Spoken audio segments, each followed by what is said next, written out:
Good evening sir. আমি পেশায় একজন শিক্ষিকা। এছাড়াও আমি ইসলাম ও অন্যান্য ধর্ম নিয়ে রিসার্চ করি। আপনার নামটা কি জানতে পারি? আমি নীলিমা। আপনার লেকচারের জন্য অসংখ্য ধন্যবাদ।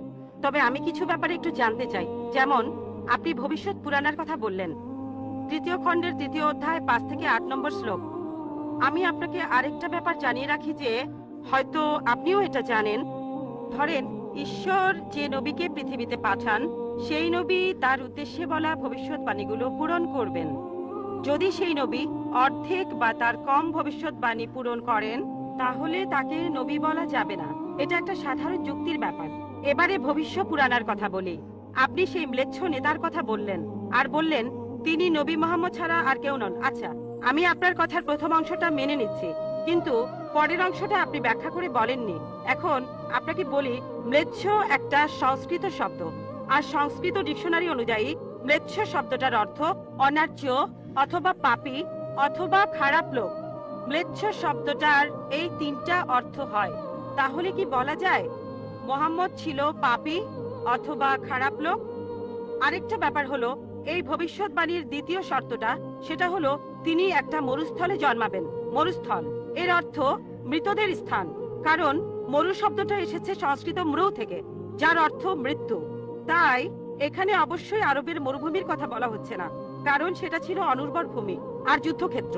এরপরে আমি 3 নম্বর পয়েন্টে আসছি। এই ভবিষ্যৎবাণীতে বলা হয়েছে যে এই ম্লেচ্ছ নেতা তিনি গোসল করেন পঞ্চগাভিয়া আর গঙ্গা নদীতে। আর এটা আমরা সবাই জানি যে গঙ্গা নদী, এই নদীটা আরবে নয়, গঙ্গা নদী রয়েছে ইন্ডিয়ায়। এটা পৃথিবীর সবাই জানে। এবার পঞ্চগাভিয়ায় গোসল করা সম্পর্কে বলি। পঞ্চগাভিয়া মানে গরু থেকে উৎপন্ন 5টা উপাদান। এই উপাদানগুলো হলো দুধ, দই, ঘি, প্রস্রাব, গোবর। এখন ভবিষ্যৎবাণীটাকে সত্যি হতে গেলে এই কথাটাও তাহলে সত্যি হতে হবে। আপনি কি আমাকে পবিত্র কোরআনের এমন কোন আয়াত দেখাতে পারেন যেখানে বলা আছে যে মোহাম্মদ গোসল করেছিল গঙ্গার জলে বা সেই 5টা উপাদান দিয়ে, অর্থাৎ দুধ, দই, ঘি, প্রস্রাব আর গোবর? তাহলে আজকে ইসলাম গ্রহণ করব। Thank you sir. বোন, আপনি ঠিক বলেছেন যে ভবিষ্যৎবাণীর কথা বলা হচ্ছে, যদি তার অর্ধেকের বেশি পূরণ না হয় তাহলে ভবিষ্যৎবাণী ভুল। আমি একমত বোন, আপনার সঙ্গে একমত। আমি আপনার 3টি প্রশ্নের উত্তর দেব। দেখা যাক আজকে আপনি ইসলাম গ্রহণ করেন কিনা। এটাও হতে পারে আপনি আমার সঙ্গে একমত হবেন না। আমি যা বলবো, আমি একমত। ম্লেচ্ছ এই শব্দটার 3টি অর্থ আছে। ম্লেচ্ছ এর একটা অর্থ হলো অনার্য অর্থাৎ বিদেশি, আরেকটা অর্থ হচ্ছে পাপী, আরেকটা অর্থ হলো খারাপ লোক। আর দেখবেন ইন্ডিয়ায় হিন্দুরা সাধারণত মুসলিমদের বলে থাকে ম্লেচ্ছ। তারা যখন এভাবে বলে তারা আসলে বোঝায় পাপী আর খারাপ লোক, কিন্তু এর আরেকটা অর্থ হলো বিদেশি।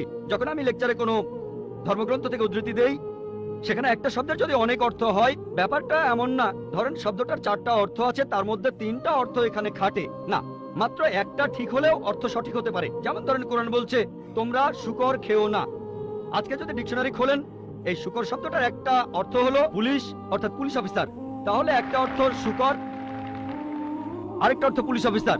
তবে কোরআন বাইবেল এটা বোঝায়নি। বাইবেলে বুক অব লেভিটিকাস 11 অধ্যায় 7 থেকে 8 অনুচ্ছেদে আছে, বুক অব ডিউটেরোনমি 14 অধ্যায়ের 8 অনুচ্ছেদে আছে, বুক অব আইজায়া 65 অধ্যায়ের 2 থেকে 5 অনুচ্ছেদে আছে, বলা হয়েছে তোমরা শূকর খেও না, কিন্তু পুলিশকে বোঝায়নি বাইবেল। যদি আপনি বিভিন্ন ধর্মের ছাত্রী হয়ে থাকেন, যদি 10টা অর্থ থাকে সেখানে একটা অর্থও খাটে, দেখতে হবে সেটা সঠিক কিনা। 2টো সঠিক হতে পারে, 3টা সঠিক হতে পারে, সবগুলো সঠিক হতে পারে, কিন্তু যদি মাত্র একটা অর্থ সঠিক হয়, এতেও ভবিষ্যৎবাণীটা ফলে যেতে পারে।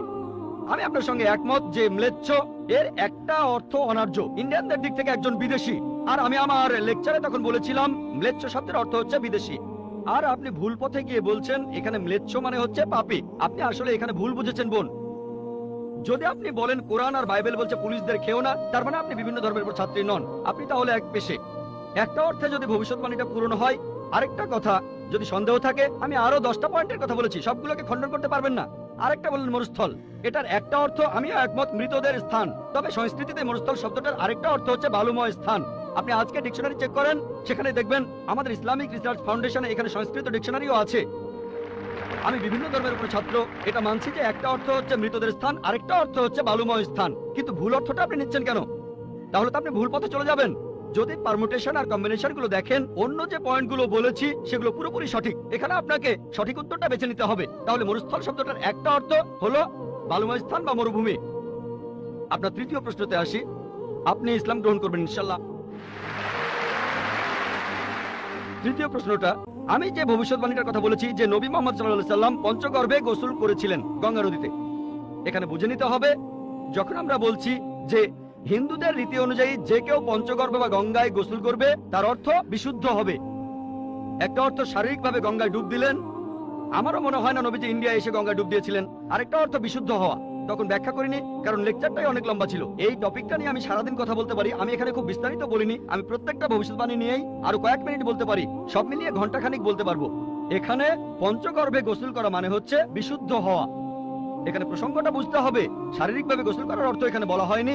আর আপনি গঙ্গার পানিতে ডুব দিলেই বিশুদ্ধ হয়ে যাবেন এমন কোনো নিশ্চয়তা নেই, বিশুদ্ধ না হওয়ার সম্ভাবনা বেশি। এটা হচ্ছে হিন্দুদের রীতি অনুযায়ী বলা।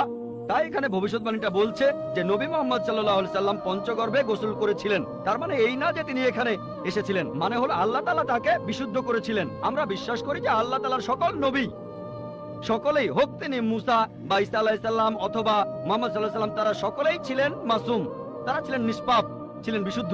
তাহলে আল্লাহর সকল নবী, আল্লাহ যাদের পৃথিবীতে পাঠিয়েছিলেন, আমরা মানি যে তারা সকলেই নিষ্পাপ, সকলেই মাসুম, সকলেই বিশুদ্ধ। তাহলে আপনার উত্তরটাও পেলেন। আশা করি ইনশাআল্লাহ আপনি ইসলাম গ্রহণ করবেন বোন।